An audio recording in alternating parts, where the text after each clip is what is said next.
Mickey Hart here, you're listening to the GA Hour Football Show. The GA Hour with Colm Parkinson is brought to you by Paddy Power, home of the Money Back Special. I'm not finished yet, it took me a long time to get here.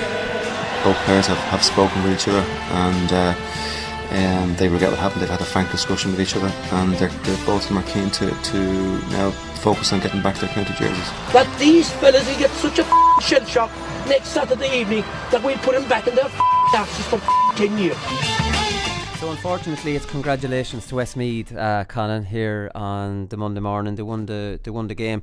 Poor enough game, to be honest with you. Hard to watch at times, I thought. Laois kind of better team in the first half and went in trailing, which was a bit of a surprise. And then it was the big talking point was the goal, the turnover from Graham Brody. I put 4 in it, and I think Westmeath then tagged on a point or two, and that was no way back. Laois just ended up trying to lump ball forward like agricultural style. It was like, lads, it was... Laois were just a huge disappointment to me on the day. They had no clear, obvious tactic up front, and then the kind of good diagonal balls we kind of were used to seeing from Laois into the full forward line were non-existent, and it was just long direct ball then out of desperation at the end, and it was almost like Westmeath won a game without even being impressive themselves. Yeah, those balls reminded me of Cian Ward's best analysis. Now, it's hard to pick from his best analysis, but he talked about the difference of playing at Croke Park, and he said the ball always comes way earlier than it normally would on a normal pitch, and it comes faster and harder and from all sorts of different trajectories then because of that. And that's what was happening. They weren't in their usual positions when they would just pop these lovely little bounce passes into the full forward. It was just blasted down towards them. Yeah. Well, now Westmeath had James Dolan as a sweeper all day, which I was surprised at his role because he's such a good attacking wing back, but he played a pretty conservative sweeping role. But it's like the one thing, diagonal balls are hard to defend. Balls straight down the middle of the field are not hard to defend. They're just a simple break. You're standing behind a man. You can even put your bloody hand on his back. He can't move. It's just coming down top of his head. So there's no real movement. And then you're tapping it down to an extra man. Yeah. You can't give balls straight down the pitch. You can't. Defenders are in position ready to just tap it down. Yeah. You have to give it diagonally where they're scrambling. And when you're backing away, you can't get up off the ground. And all that analysis of why diagonal balls really work. And I don't know, maybe Laois got spooked by the game in Westmeath. We were talking with Westmeath having played defensively and didn't want to kick ball away, but they definitely didn't. Laois just very, very, very disappointing. You'd have to say very disappointing. Graham Brody obviously gave up the goal, and I think too much has been made of this because when he gave it away, there was a Laois defender on the goals, right? So if a defender had given a turnover there, you wouldn't be talking too much about the turnover. It's because Graham Brody, I think in a way it's a weird one. Everybody wants Graham Brody to give the ball away. I think a lot of people don't like this whippersnapper goalkeeper coming out. So it's like all the headlines have been about Graham Brody, and John Sucru was saying, I'm in this job 18 months. Graham has come out north of 100 times. I think we conceded 1 in Leitrim last year. Again, an execution issue.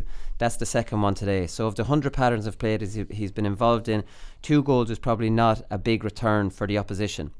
And that's fair enough. I will give Westmeath a huge amount of credit for scoring that goal. A goal wasn't on when Brody gave that. There was enough defenders back. A defender went on the line. And this isn't like a soccer defender going on the line. Gaelic football defenders can use their hands the same as the goalkeeper. I would give Westmeath credit. There was an incredible urgency from Westmeath when they saw him out of the goals, so they actually moved the ball faster than they had all day, and it just showed that when they did that they caused Laois trouble, and it was a brilliant finish from Ger Egan. Yeah, the only thing is that it caused a bit of panic in the Laois backline. So Mark Timmins I think was on Hesson, but then he let him go because he saw Kieran Martin I think coming in, and it was because you had no keeper. They just started thinking we need to all retreat here. But the crowd was panicking too. There was a huge excitement went through the crowd, and it was a very dull atmosphere because it was a dull enough game. It looked like a bit of a challenge match.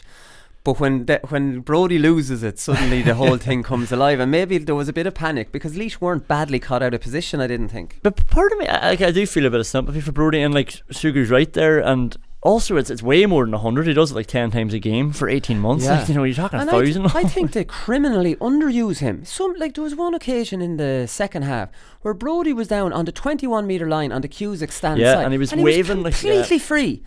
Like, when he goes like that, give it to him, or else, sure, it's just madness. What's the point of him being there then? This is exactly it. And actually, I would sort of look at Benny Carroll, your Port Leishman, like his involvement in that. I don't think Benny saw him, did he? Or did he? No, he gives the hand pass initially, and it wasn't on. Like, so they do underuse him when he's free, but when he's there, boys seem to have this idea, like, I'll just throw it to him, like, there's the keeper, he's out. And like, you know, like Graham Brody was going straight towards two Westmeath men. His momentum was taking him directly into them, then he ends up getting tackled. And you know, whereas like Carroll popped that off, and they were in the exact same position. Rather than waiting for Brody to go on up on the overlap and then pop it to him when he's free, he just gave it to him because he saw him. And then Brody was under pressure. He kicked a bad pass. I think he could have actually played it on down the wing to Carroll in the end, but it was a bad pass. Sometimes he goes stupidly, because we obviously know the goalkeeper coming into a move is going to create that overlap if everyone's paired off one-on-one. But a lot of time Graham goes, everyone isn't paired off one-on-one, so there are spare Laois defenders anyway, so it's not like he's doing a huge amount by coming out there. Like, you can understand the analysis of,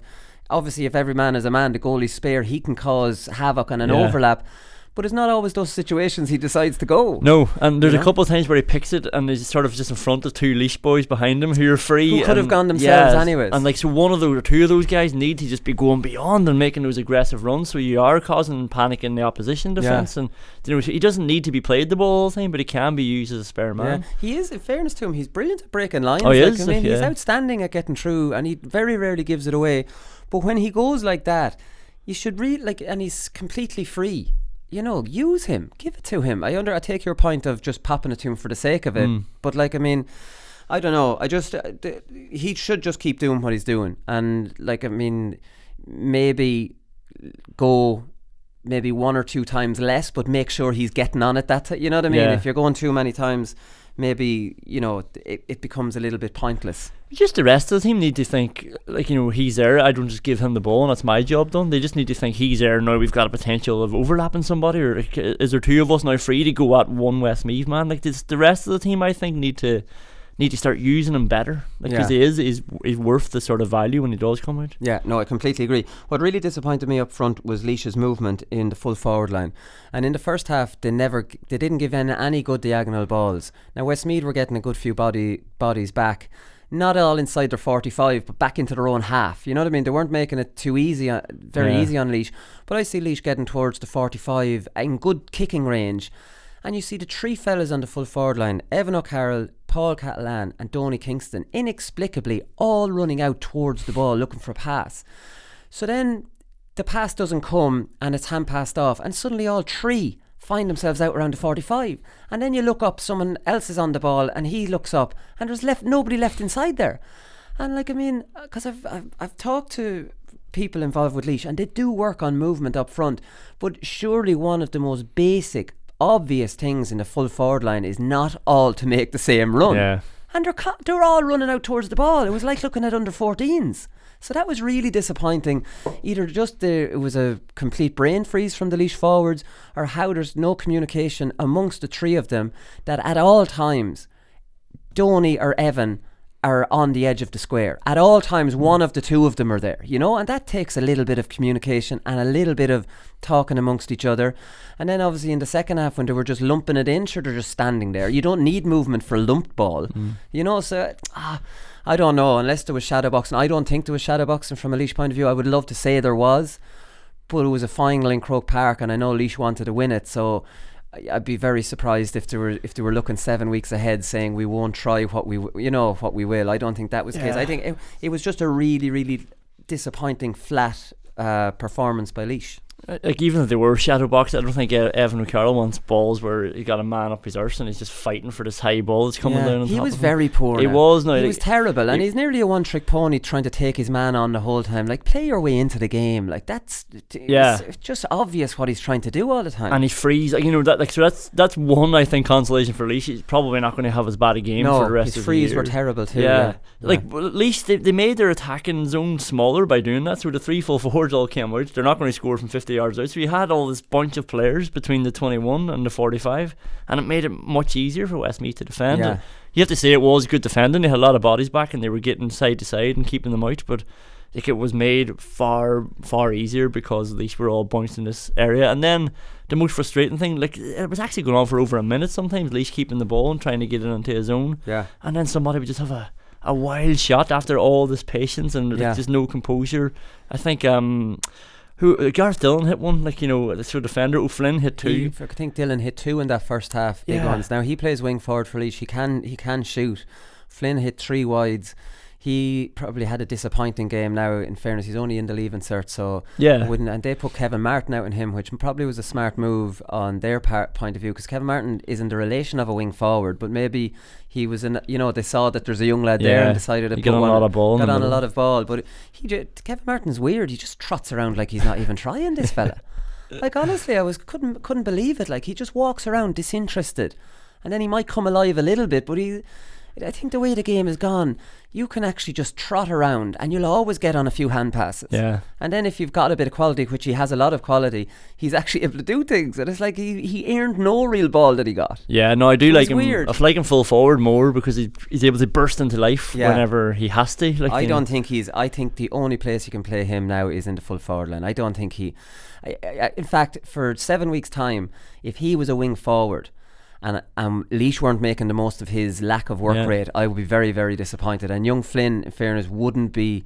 the fella to exploit that. You'd be putting Begley wing back and telling Begley to bomb forward on every bloody, every occasion. But just to maybe just on Evan O'Carroll, maybe the lack of ball he was getting, and I used to be like this sometimes, and it never works out. When you're being starved of ball, you find you have to do something with this next ball. And like, I've been guilty of taking lads on when the obvious thing is not to do that. You don't have a yard of pace on him, you're not in space, you're taking him on from a standing position, but it's only because I've done nothing for 15 minutes. It's in Croke Park, and maybe I would blame the system of not getting good regular quality ball into those lads rather than necessarily because O'Carroll, in fairness to him, has had a very good league. Yeah, and you don't know when the next ball is coming in, so you're trying to make the most of the one that does come in. And you overdo it, you overdo it, and you try to do too much with it, and when you start doing that, it never works. It's just, you're desperate, and there was a lot of desperation, I think, even at the end then, with Laois hoping. Now, 1 or 2 came off those long balls. It does create panic, but I think it was Laois were the panicked ones rather than Westmeath. When you're just lumping it in, you ain't coming back. You're not coming back. They got a 45 off one. I think they might have got a mark off another one or something. But they weren't good balls. But it's interesting, Jack Cooney, he's the first Westmeath manager. We're going to talk to Jack Cooney in part 2, actually, I'll have to say, although people seeing the title of this podcast will know that. He's the first Westmeath manager in 26 years. Now, there's obviously debate whether Luke Dempsey was a Westmeath man or not. He was over all the Westmeath underage teams and the seniors. But anyways, they have a very long history of outside managers. So Jack obviously is an ex-Westmeath player, and then he was with Paddy O'Shea in 2004. I think he was with Luke Dempsey previous to that. And he's doing really well with the county. And it is interesting that only John O'Mahony has ever won an All-Ireland as an outside manager. Outside managers are an absolute fad. Maybe not a fad. It's happening so often. You see, John Sucru is an outside manager for Laois, but he's lived in Laois for the last many years and has a business in Laois, so he's almost like an honorary Laois man. Generally, if you're an outside manager going to another county, you're getting paid. Do you know what I mean? And that's the kind of fad that kind of started. Maybe Micko going to Kildare started the whole thing off in 1997. Can't think of too many examples, but not a huge amount of examples of success. Malachi O'Rourke is an exception. John Maughan won. Micko and Paddy obviously won Leinster's in Laois. You'd say Kevin McStay, although he's in Roscommon a long time as well. Not a huge record, even though it's a complete, and there's countless examples of it. They ain't winning All Irelands, and they're winning minimal enough provincial championships. Yeah, is Micko the only one that you had as a Laois? Oh no, well, Tom Cribben was born in Laois. So would have Justin McNulty, Liam Cairns, Justin. We went through a good phase of it as well. There is obviously that thing that they come in with no baggage, so they'll look, objectively on all the players. There's no inter-club nonsense, and that's true to a certain point. But Mick O'Dwyer had selectors who were pulling lads in from their own clubs and who were getting lads on the team from their own clubs. That was their big chance. So are outside managers even fixing that if they're taking in selectors from each, because there's politics to be played on managerial teams? Well, I'll give you him if you give you. Yeah. This it might not be said like that, but if your son's on the squad, well, I'm getting someone from my club. Yeah. You know, that kind of. The spectrum though from good to bad teams now as well is so big. Like there's so many layers of like you go all the way down, and I'd worry about outside managers. Like they're probably only coming in for 2 years, 3 years just to try and further their CV and then move on. So they're not really invested. But I'm a big believer in that. I'm a big believer that an outside manager could come in, for example, and he could start to tell the players to start sledging. He could tell the players to start, getting up to dark arts, because he doesn't care about the reputation of the county. Like, he could leave after 2 years with everyone saying, God, aren't they an awful shower? And he doesn't care about the county. He cares about what he can get from the county. Short-term success. Short-term, both financially and both for his CV, to eventually maybe get his own county or maybe go get a bigger money job somewhere else. So you have to wonder about the motivation of some, obviously not all, but you might wonder about the motivation of some of them, or whether they're in it for the long haul, number one, or number two, have the best interest. For example, the club. I don't want any club championship on in this county while we're doing it, and this has been done. So does he have any duty of care to the club players even in the county? Now, having said that, the likes of Jim McGuinness would have done that in his own county. So I don't know. I don't know. I would always try to go for somebody from your own county. You always think that somebody from another county is better than what you have in your county, and if you were to talk to some of their club mates, I'm sure they'd be like, well, geez, this lad isn't great. Yeah. Like we had, you just get some managers or fellas that you think are highly rated, and they might give you a session or something like that, and it's like, Jesus, is this what is this? Do you know what I mean? This is what it's all about. Like, You're kind of let down a little bit by because you always, for some reason, you always think other counties are doing it better than your county, and you think other managers are better than your manager. Maybe that was just me, or would you think like that as well?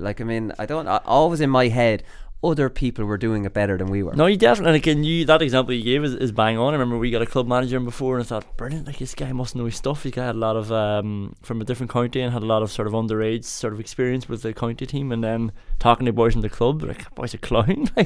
We wouldn't have him near our team, and then you start thinking, Jesus. But you do get excited by an outside manager, and that's not to paint them all with the same brush, but in Derry it's always like that seems to be the fix. Everybody wants an outside manager to come in, but they just wouldn't know the county as well. They wouldn't know all the players. Would they know any intermediate players? No, they wouldn't know that. You have to be so well versed in everything that's going on in the county and care about it, I think, to really be successful. And sure, obviously the stats that you're telling me, it works if you have an inside manager. Yeah, they're just stats off the top of my head now, so I won't be very scientific. So come here, 2 All-Ireland finalists. St Thomas's in. We're going to throw a little bit of hurling in here, Conán, because it is supposed to be a combined show today, which we'll have for the rest of April. But Ballyhale Shamrocks All-Ireland club champions were beaten by Clara at the weekend, and St Thomas's All-Ireland club finalists, hammered by Ballyhale, were beaten by Lee Mellows. I was just thinking, it's 3 weeks after they both won and lost an All-Ireland club final.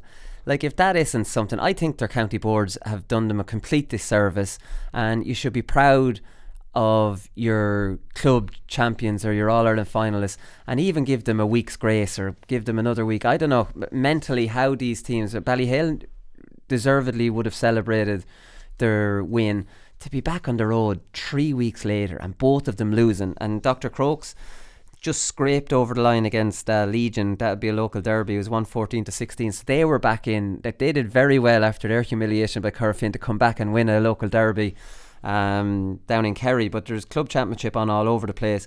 Really, really, really highlights the ridiculous structure of the club All-Ireland finals, which I think there's enough of an appetite out there to move them back from where they are, because how you could come back to round one of a club championship. I always wonder how to even come back to league. Never mind get up for championship, and like Liam Mellows waiting on you in the first round. That was the county final last year, and 2017 champions. And they've been preparing for this game since November. Ready, knowing that they're playing St Thomas's. So you just can't be at the pitch of it when you've recovered from a Croke Park loss, and obviously St Thomas's have a few injuries as well. But I don't know what to do, because otherwise we'd be complaining if those games didn't go ahead. What about April for clubs, or what about the per club player who's waiting around for championship? I think they should, my thoughts on it, that April's ridiculous for championship. It should be just all league games in April. Have your county players there and get them back, reintroduce them into the club and have them there. But playing championship this early in the year, I think it's madness. There's been a few injuries. Darren Hughes got injured at the weekend. and Conán Cooney, obviously that was on the television. We saw him. Both of them got ankle injuries. So they're going to be touch and go to see whether they can get back. There's some more injuries. Colm Galvin and John Conlon, they played for their clubs at the weekend. It's good news for Clare. And Paddy McBrearty, the big one at the weekend, he started for Kilcar, was it? Did he start? Started full forward for Kilcar. Got a point and a mark and a 45 or something, did he? He got 4 points. He got 2 frees, 1 45 and 1 from play. Very good. He won by 5. Apparently Michael Murphy. Sure, there's no marks in the club, sure. That's just that's gone, Willie. It's gone. Actually, there's no marks now. Yeah, that's it until next year. Yeah, that's very disappointing. Anyway, don't get me started on that. But that's obviously the big. It was Ballybay, Scottstown played. That's the big risk and obviously worry for intercounty managers is their lads that go back to the club get injured.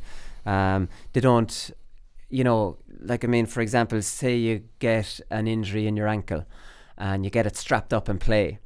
The intercounty physio might tell you not to play, but the local club diehard is going to say, we'll strap her up there and we'll say, you'll be grand. Do you know what I mean? But that's a worry for managers because they can't manage these lads. They can't manage their injuries. They can't. Now maybe they're coming and going from intercounty, but some of them are actually leaving them go for 3 weeks. I find that bizarre. You have to be able to see where these lads are at physically and keep them right and keep them going. But if you're giving them back for 3 weeks, back to a physio whose mantra is let's strap this baby up, I don't know. Obviously those 2 injuries are genuine, but you get my point. You just don't have that same level of expertise. Back to the physio who's also the assistant manager, who doesn't really care other than the result. But and some of these are league games as well, so it's, I don't know, I can see sort of managers starting to tighten up a bit more on this county managers going forward. So Conán Cooney is a huge loss to Galway, not only because he's an excellent player, because Joe Canning's out and we have Johnny Glynn in America and we have Joe Cooney.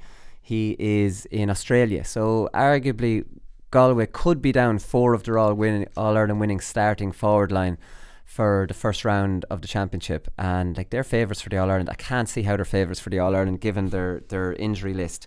7 Curragh Finn players have been asked into the Galway football squad. I saw this in the Independent.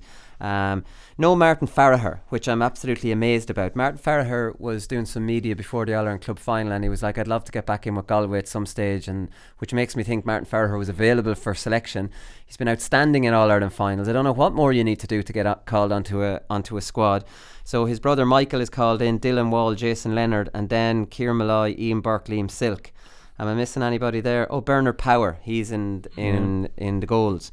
So I don't know. Martin Farragher, if you want to get a run down with Laois, we'll be delighted if you've got any family connections. We'll give you a run if Kevin Walsh doesn't want to give you one. Any grannies? I'm surprised because even with Sean Armstrong having retired, it just seemed like there's a spot there now. Similar style to Sean Armstrong too, doesn't he? Kind of a small, stocky. They're not small by any means, but a kind of a solid, and really good. Very accurate. It just seemed like there was a space there for him to come in. I'm just looking through.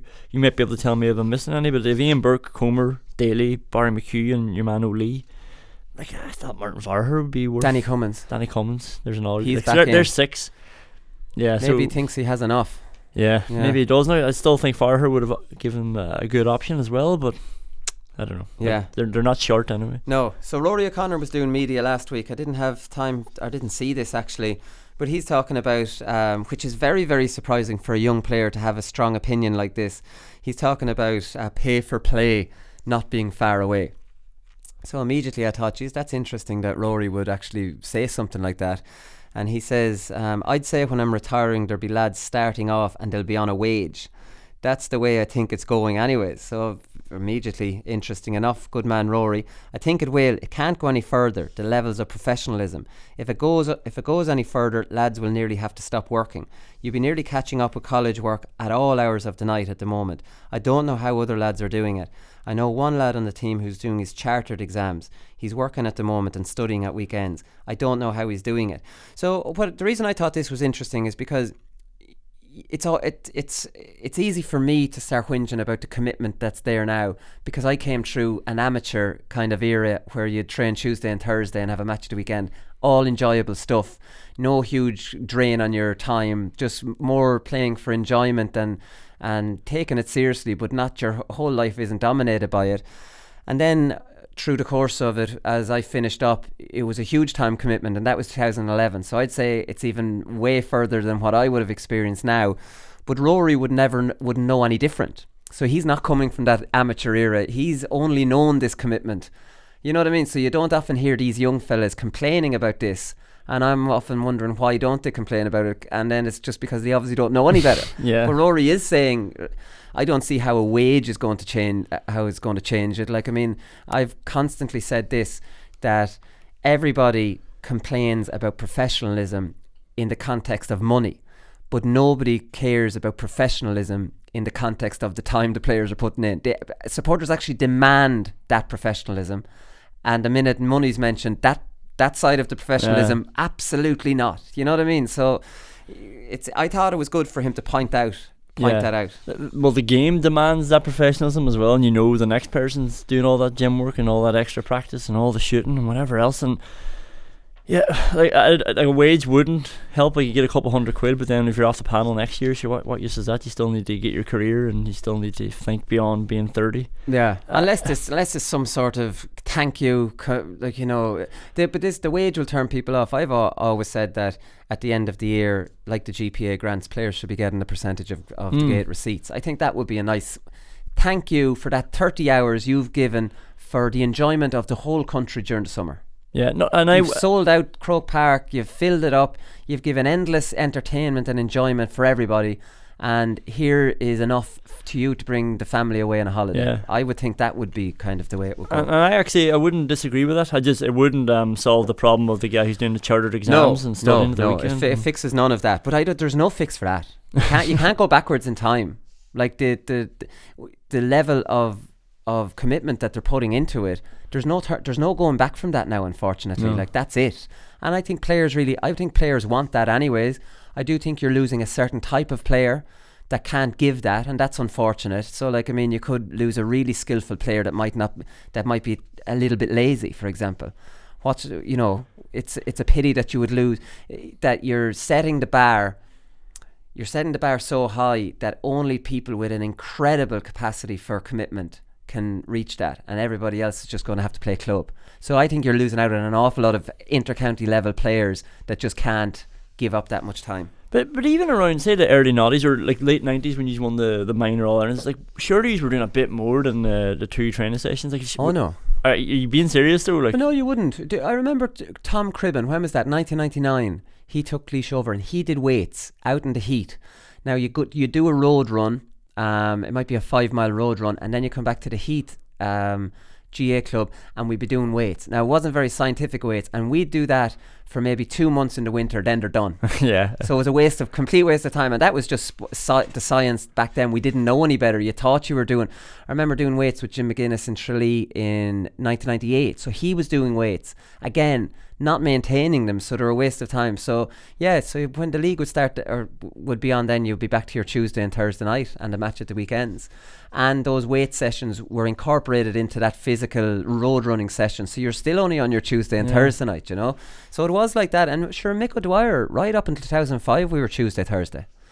Right up until 2005 we did no strength and conditioning under him. It only kind of increased when Liam Kearns took over, and then we're obviously doing the Tuesday Thursday, and we were doing Monday and Wednesday in the gym as well, and then it could be a meeting Saturday. That kind of went in. Now Miko would have meetings as well, so you're going from Tuesday Thursday to Monday, Tuesday, Wednesday, Thursday. You'd only have Friday off, and then you'd be at something at the weekend. So that's kind of where they're at now. Yeah, the only example I have is Enda Gormley always says that the Derry team in '93 did a bit more than just a Tuesday Thursday. They met up and did gym work and stuff like that because they wanted to sort of achieve. So even back then they were thinking, what more could we do that's more than the other person? I'm sure listen, all that footage of Pat Spillane and all these lads out road running and Paddy would do their own training, but that's up to an individual. Like when I was minor, I used to walk my dogs out the back field, and I'd bring a pair of Puma Kings and I'd run up and down a hill. Yeah, because I wanted to do that little bit extra. It's on your own time. That was on my own time when I fancied kind of doing it. But I'm sure loads of players do their little bit extra. Sure, hurlers would be down banging the ball up against the wall for bloody hours, you know, honing up their whatever they bloody do, their wrists or whatever. We don't know. Is Cheddar coming in today? Cheddar, what do you do when you're just banging the ball up against the wall there? Wrists. Boring, Holding their wrists. Holding their wrists. We'll leave it at that. All right, another two here is Lee Chin was interviewed in The Independent again, and he was talking about losing form completely last year, and he ended up going down to Davies for a week, so it was like a little retreat. Davies should maybe advertise this and could start a business out of this. So he said after the game we had a phone call. He knew I was upset. So this was a game, I think it was last year in the Leinster League against Galway when they lost. After the game we had a phone call. He knew I was upset. It was affecting me. I told him I didn't feel I was contributing and I couldn't put my finger on what it was. He said, if you want to come down to me for a couple of days. It was something I said yes to immediately because I felt this is what I need. I need to get out of this environment for a minute. We had good conversations. It was nice. So I think they played a bit of golf. He spent the week with Davy, and then he came back the week after and they played Kilkenny in Nolan Park and he played well. So it's worked out all right for him. But anyways, like Lee's talking about... last year I was holding on to things that were going wrong, even in games, the smallest things. You could miss a ball and I was letting it get to me too much because, as I mentioned, all I wanted to do was win, win, win. See, everybody talked at the start of last year, Lee Chin was going full-time professional. Now that is such a mistake and this is obvious, that this fella, when you've nothing else and... kind of you need a job to go to distract your mind away from it, and if you hate your job, that doesn't exactly work either because you just spend the whole day daydreaming about something that you love. And I always found I hated my jobs when I was playing, and when you're really into it like that, your whole happiness in your life is linked to how the football is going. So you're playing bad, you're in an awful low. You can't think of anything else because you've nothing really else to be... It is your life. You should have a life, and then football should be something that you enjoy. But when obviously Lee took the year off work, so he was really just invested emotionally way too much in it, and everything was amplified. And I wouldn't recommend any player do that. Even for the teachers during the summer, while there's a huge advantage in the recovery and everything, Jesus, it's hard. You need something to be distracting your mind.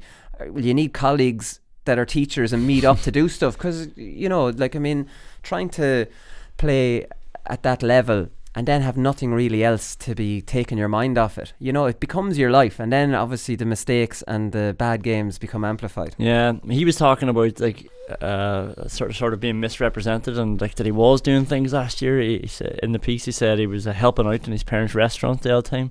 And but even that, that's not, that's not his passion, and that's not taking his mind off things, and that is still put around gym work and football, hurling and whatever else. So I don't know, it's supposed to be a hobby. Now I know it's a very extreme hobby, that's especially at elite level, but it must be very hard because it is just dictating your mood. If you're playing well, then you're in good form. If you're playing badly, you're in bad form. And you can't have that much pressure on your hobby.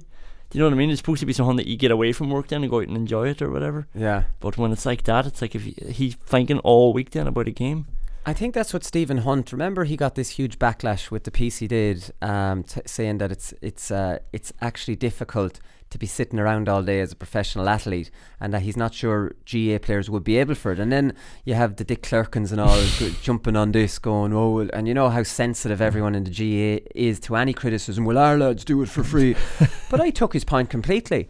Imagine the downtime they have in their day. Imagine being a single fella, and after playing a game at the weekend, and you're trained for 2 hours in the morning, and then you're pretty much just trying to punch in time and watch DVDs, and it's like a boring Sunday every day of the week. You know what I mean? But some people call boring Sundays chilling, and then suddenly that makes it not a boring, you know what I mean? Just chilling out. No, you're bored. You're nothing to do. Yeah. So, I do think there's an element of that side of that GA players will never be able to understand, that say when professional soccer players who are and rugby players who are professionals, how they can mentally switch off from their job and enjoy their normal life like everybody else does, to maybe the likes of a Johnny Sexton who maybe doesn't switch off enough at all. Yeah, and those boys like Stephen Hunt, they're famous as well and really rich, and obviously I think in the Premier League it's sort of, I don't know, not to say it means more, but like they're expected to perform more because they're being paid. Yeah, and a huge worldwide audience watching them. Now, I think in the GAA mistakes can become even bigger and bad games because you don't have another one for 3 weeks, whereas the high level soccer players might have 2 games per week, so you can immediately rectify. I don't think you have as much time to stew on it, or maybe. But they can't, like the point about them being famous and rich, they can't go into the community then and just spend a bit of time, or go down to the club and put up the nets and hang out with the people who reared you. You're just expected to perform when you're called upon, and if you don't, and you get sacked basically, and you get a smaller contract. There's a lot of pressure on them. There is, yeah, exactly. We must get Dion in here and talk to him the next time about this. Last one is the Hogan Cup. So this was on before. I know this one was on. I was walking down to the match. I didn't get in for this one, and there was St. Michael's supporters, bloody lunatic young fellas, just with their bodies painted and not wearing any t-shirts or anything, like running around. I was just thinking, because when we were minors, I was minor in 96, and then Laois made the All-Ireland final in 97 and 98. And like I would have been a supporter 97, 98, and we were in at the minor match, and then out afterwards Laois minors win the All-Ireland. No one gives a shit. Like, Galway won the senior All-Ireland. Like, I'm looking around at these young Fermanagh basically acting like the world is all about their game today, thinking, Jesus, was that us running around back in 97 thinking we were all important, and nobody cared on the grander scheme of things whether Laois won the minor. Well, here we are with a picture still up in the studio. That's 96. That's different. I'm talking about when I was an annoying supporter. But this was it. So Dom Corrigan is the St. Michael's college manager. They have a sensational backroom team. Conor Laverty and Richie Donnelly are on the backroom team. Incredible stuff. But this just sums up Ulster football for me, Conán. So Dom Corrigan was interviewed before the game, and he says, thankfully we've a good grounded group of lads, and there's always more hype surrounding McCrory Cup final rather than the Hogan, even though it's an All-Ireland final. For Ulster schools, nothing's going to be as high profile as the McCrory Cup final, so there's not that type of hype or level of attention as there was for the Oma CBS match, and in a way that's a good thing. I had to read this 3 times. So there's more hype and more importance given to a McCrory Cup and Ulster final than an All-Ireland final. This is like the league, the manager saying that the league final doesn't matter, they've already got promoted. We've already won the McCrory. We've won the McCrory Cup, the All-Ireland final. Look, sure, we'll go Game 8. To be honest, like when I worked in Derry, in the County Derry Post, like obviously St. Pat's Mahara were the big school, and they won the McCrory. They actually won the Hogan one year I was there, and I remember the build up to the McCrory being bigger. Like, we did a bigger spread, and you were down in the school beforehand, and we still did a thing for the Hogan, but I don't remember it being as special. Yeah, it just seemed a bit more sort of palpable, the sort of atmosphere in there, maybe because there's a lot of local rivalries. Yeah, it's all, Ulster football is based around rivalries, and like, I mean, if they're being indoctrined into the Ulster kind of thing in schools level, like, I mean, what the hell chance have we got of ever getting rid of the Ulster Championship, for example? The provincial championship? None is the answer to that. But they never, this was their first ever Hogan Cup win. And they've won loads of McCrory Cups. So they only actually got to 2 Hogan Cup finals, and it got well beaten in both of them. So like, almost like they didn't give a shit. They didn't care. They didn't want to win. We've won the McCrory. We're done. That's it. We're Ulster champions. Yeah, what else do you need if you're Ulster champions? All right. Up next, we'll talk to Jack Cooney.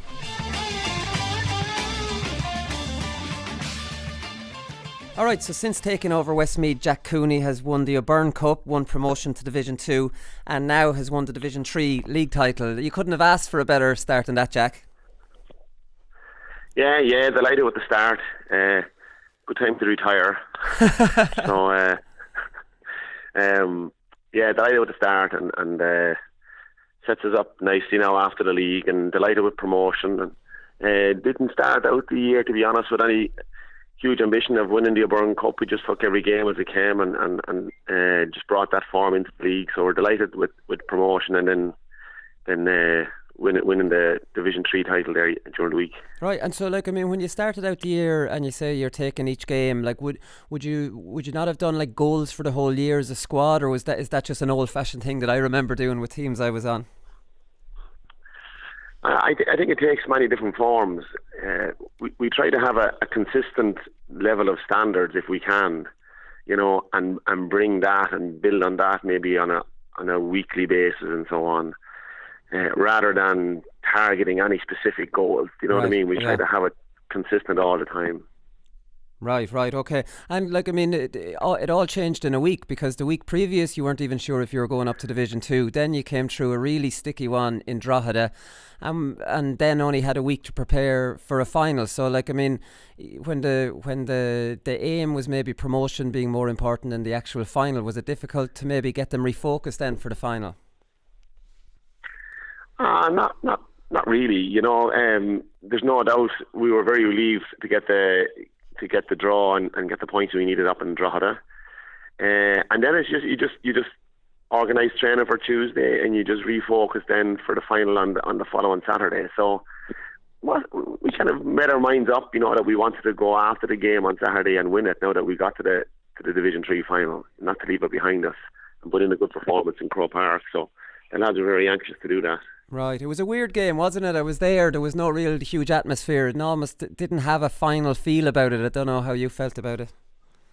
Yeah, I think because the teams are so familiar with each other now over the last number of years, plus we're playing each other again down the line in a few weeks in the championship. So yeah, there was, I'm not saying that there was a lot of shadow boxing, but probably did lack a little bit of championship atmosphere or intensity. And then as well, I'm not a small crowd, but a small crowd in terms of a full Croke Park, probably left it a little bit eerie as well. Yeah, that's the thing. Well, the championship's in Tullamore, probably where that league final should have been on. So Laois and Westmeath always bring a decent crowd there. So I wouldn't say there'd be the same problem in a few weeks' time. Yeah, I think so. Yeah, but while both counties doing well now, you know, like Laois getting promoted back to back.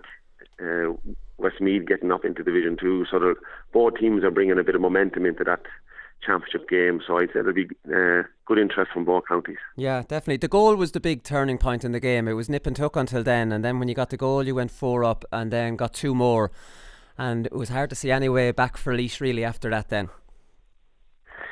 Yeah, that was our purple patch really in the second half, and we weathered the storm from Laois at the start of the second half. We expected them to come out when they had the numerical advantage, and they overturned the 2-point lead and our 2-point deficit and went a point up.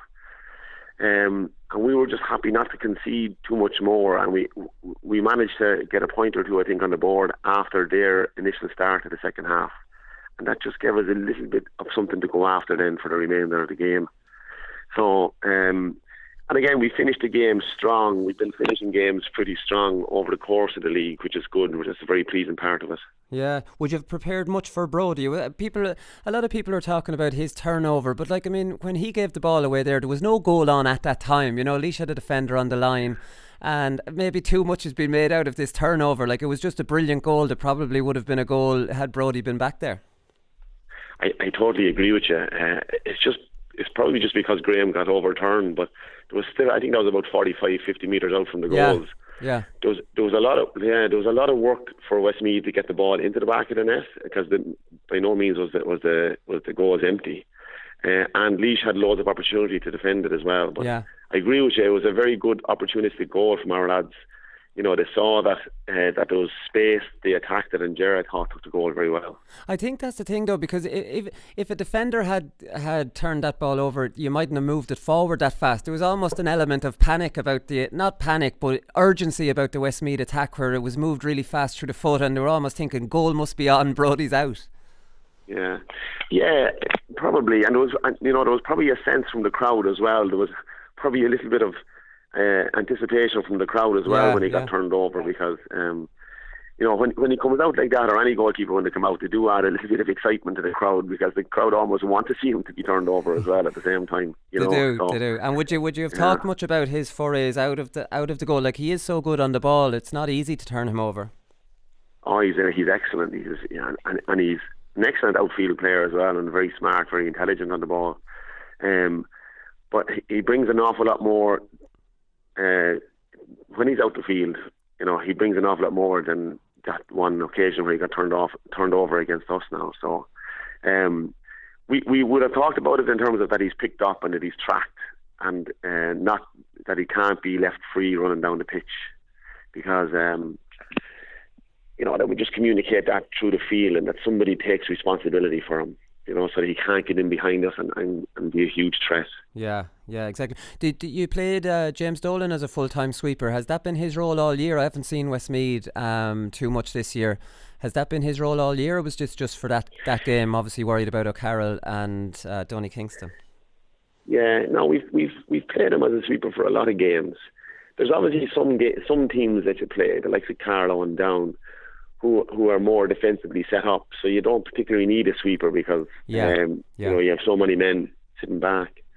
But certainly, like, Laois have such a good quality forward line, and it's a sign of respect on the Laois forward line as you're putting in an extra defender in there to cut out the space and try and limit the quality of ball going into them. So it's worked well for us in certain games. And it's Jimmy that's normally playing that role there. Yeah, and it obviously makes sense against Laois because number one, in the first half it turned them away from giving in direct ball to the two lads, and then in the second half they just started lumping in it wasn't very scientific. It was just kind of straight ball, which was knocked down, and the extra man's there to sweep it up. Yeah, with the two they had three excellent players in the inside forward line, but they've two very good fielders in Evan O'Carroll and Donie Kingston. So if you want to call it that route one ball or direct ball, it does actually create a lot of problems for the defence.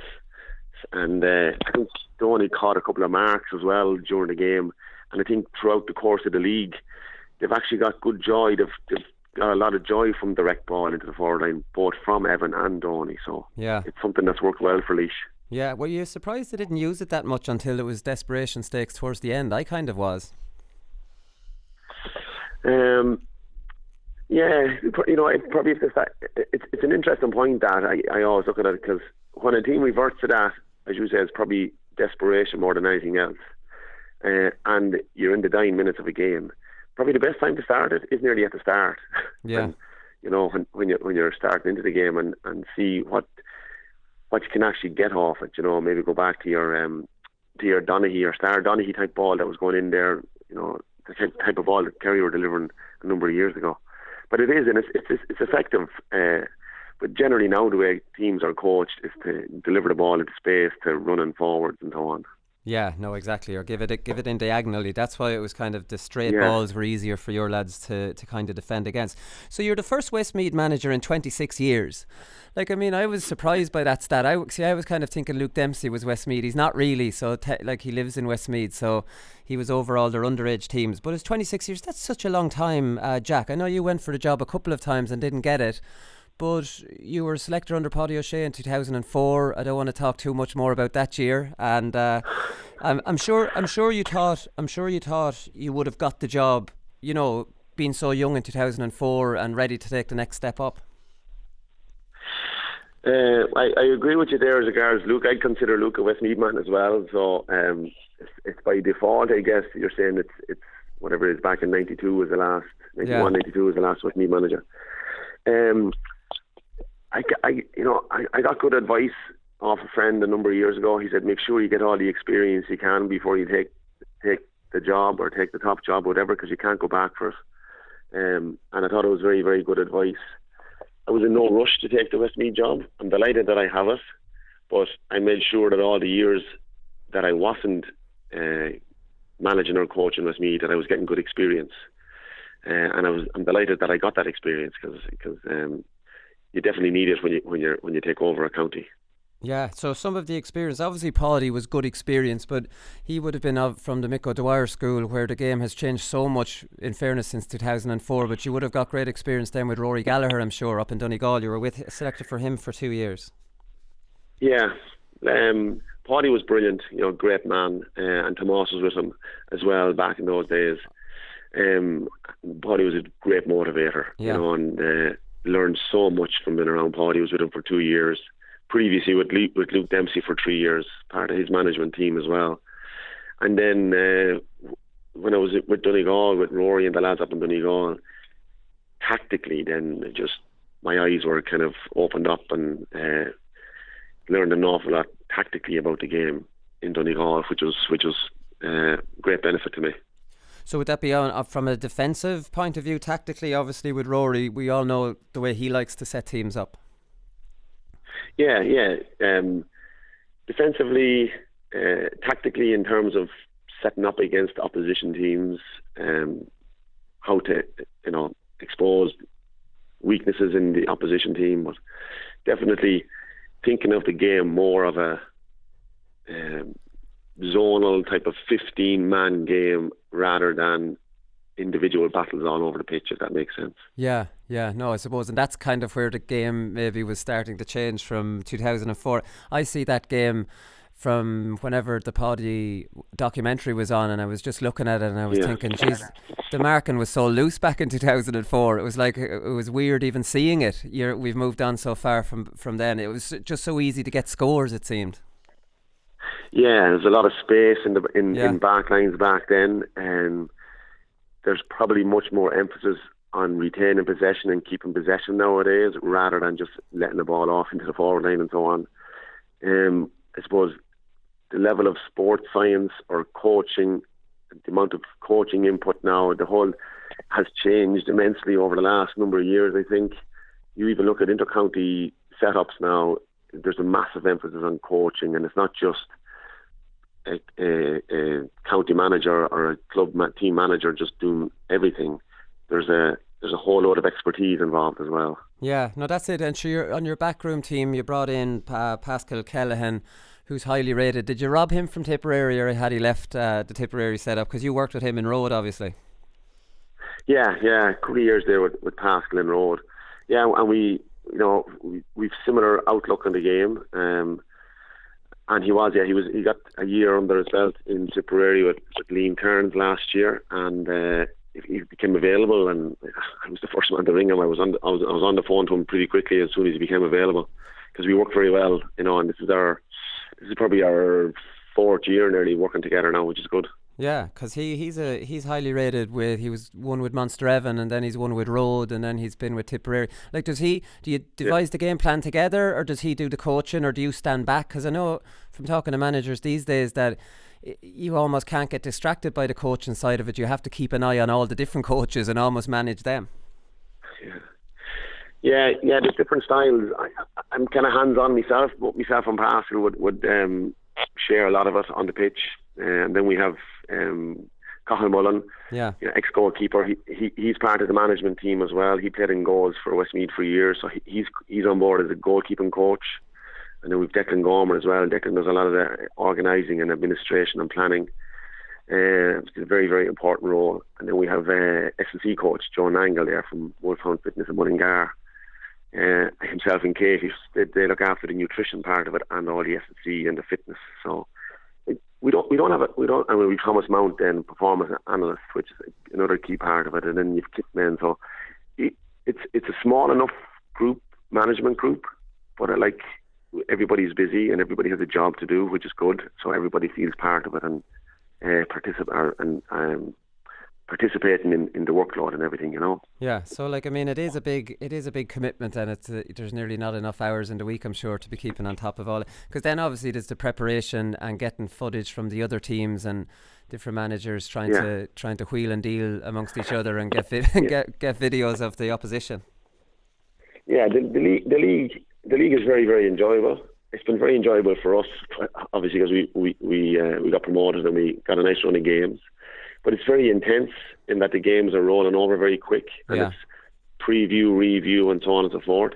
But it's very enjoyable. It's as close as you get to full-time coaching, or in that kind of professional environment, because it's happening so quick. It's great, to be honest. Yeah, no, it is. And the Laois match coming up now, you've got 7 weeks to prepare for that. So I don't know. I think both teams wanted to win that. It was a Division 3 final. It was a Croke Park final. I'm sure you celebrated the win and everything like you should have.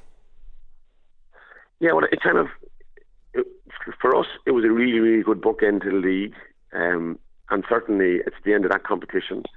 Yeah, and we celebrated it, and it was important that the lads, and we allowed the lads celebrate the victories, which is key.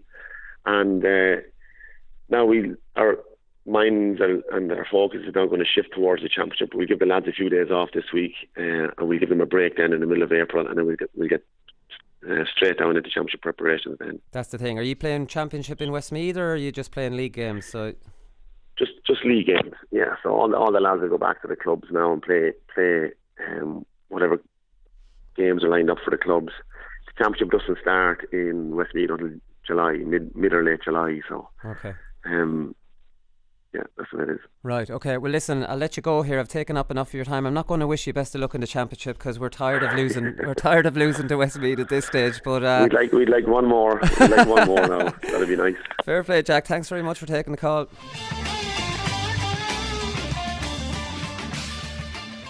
Okay, so Paddy Power performance of the weekend, Conán, and let's be honest, there's not a huge amount of nominations for this because I didn't see too many outstanding players on the field on Saturday. Like we were saying at the start of the show, it was poor enough fare. Stephen Attride, I think, was Laois's best player, and we know how good he is. He's one of the best players that we have. He can play anywhere into the back line, and he made some great interceptions, and there was a bit of urgency about him, you know what I mean, which I didn't see enough of from enough of the Laois players. Yeah, when he won the ball, he was always driving out. And why are they not all driving out like that? Like, should that not be a prerequisite? When you get the ball, you run as fast as you can with it, and you give it to someone else then who's also running as fast as he possibly can, and he breaks through a tackle, and he'll give it to another one who's also running as fast as he possibly can. How is it? There's so much old jogging around with the ball. I know the tactics kind of promote that a little bit, but Christ, the bit of urgency that Attride shows is just like, this lad's at championship pace here. Everyone else wasn't. The rest of them are waiting for Brody to come running out as fast as he can. Brody runs as fast as he can, and look at the injection he puts in any attack. That's it, yeah. Always be at your your best pace. Yeah. You know, and doing things at a very high intensity level. Attride was one of the Laois players that I had a bit of sympathy for because he was great. He didn't deserve to lose. He was on Loughlin, who has had a good league campaign, putting up some big scores, but it just put him in his back pocket, and he cleaned him such out. an impact driving out. Yeah, so Bodu Saye, he was excellent. Westmeath cornerback. He was on Paul Catalan. Now Catalan had a good goal chance, and if you know Paul Catalan as well as I do, scoring goals is his bread and butter. He is as good a finisher. He'd be up in around with MJ Tierney and Bino and these fellas who were the best finishers I would have kind of played against. So to see him rounding the goalie and not tipping it into an empty net, it was so weird. But Saye got marked him very tight, got a black card, 50-50 black card to be honest with you, and Laois made a bit of hay when he was gone. That was just after half time. Was that James Dolan? Yeah, James Dolan came. He got his black card at the very end of the first half, so he was out for 10 minutes, and he came back on, and Saye got the black card. And he went then straight away. So it's when Dolan went off, Laois got the 3 points. But he did really well, and he's a good player, and he's strong, and he's just a typical sticky cornerback that nobody's going to get an easy day off. Yeah, he's got the near hand tackle down to a T as well. Like, no real stupid fouls or anything. And like I liked him because he was he was on Catalan for all of it, but he was willing to firefight elsewhere. He went after other players when there was more danger. That's actually a good point. He did actually. He's not.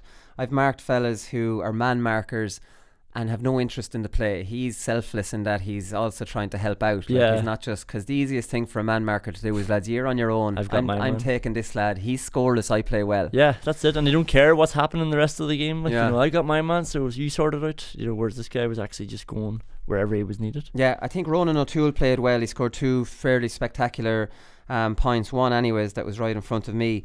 If you remember Ronan O'Toole, he played centre forward for St. Lomans the day in Portlaoise against Moorfield when they got absolutely ransacked by Moorfield at the very end. He got man of the match because when man of the match was being awarded, Lomans looked home and hosed like it was bizarre, but he scored a few spectacular left-footed points that day, and I remember looking at him that day thinking this lad is real inter-county material, and he's made it onto inter-county and played well the last day. So he is deserving of a mention. How did he look on television? I'm always interested in the balls of somebody they wind up on outside of the boot from the wing in Croke Park. Just like that was the replay of that looked amazing as well, because it went from right behind him and just showed it come off his foot, and it was perfect. No, he looked really good. They had sort of between him and Egan and Hessen, basically that was the sort of 3 that were really on it on the day, and Loughlin was sort of obviously well wrapped up, but he was one of the 3 that were hurting Laois. Yeah, the performance of the weekend has to go to Westmeath captain Ger Egan. He scored 1-7. He got 1-3 from play.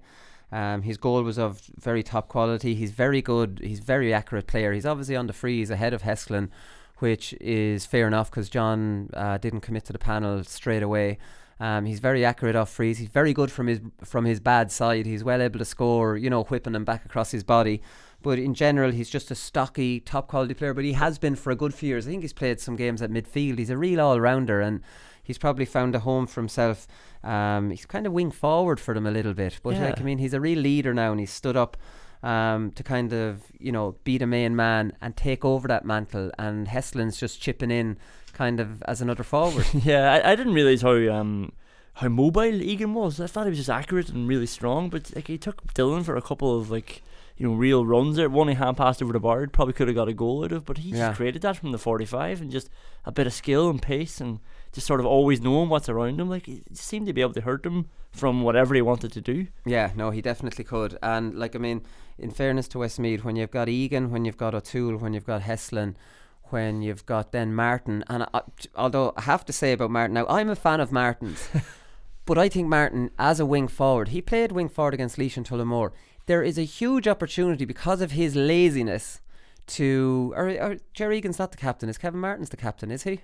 I think Kevin Martin, somebody said Kevin Martin was the captain. But anyways, his laziness out around the field is a huge opportunity for Laois to take advantage of it. Also from Westmeath, if I was to critique them, James Dolan playing as a conservative sweeper does not help them at all, because he's excellent going forward. He's their best attacking option from the defence.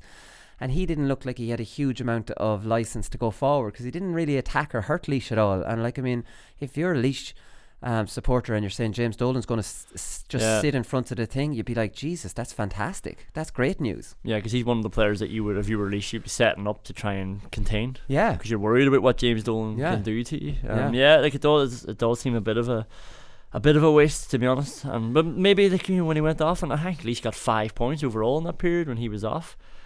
Maybe it shows that he was doing something in there. And maybe there is a bit of the Mark McHugh about him, although Mark McHugh went forward a little bit, but maybe putting that more of a footballer as your sweeper.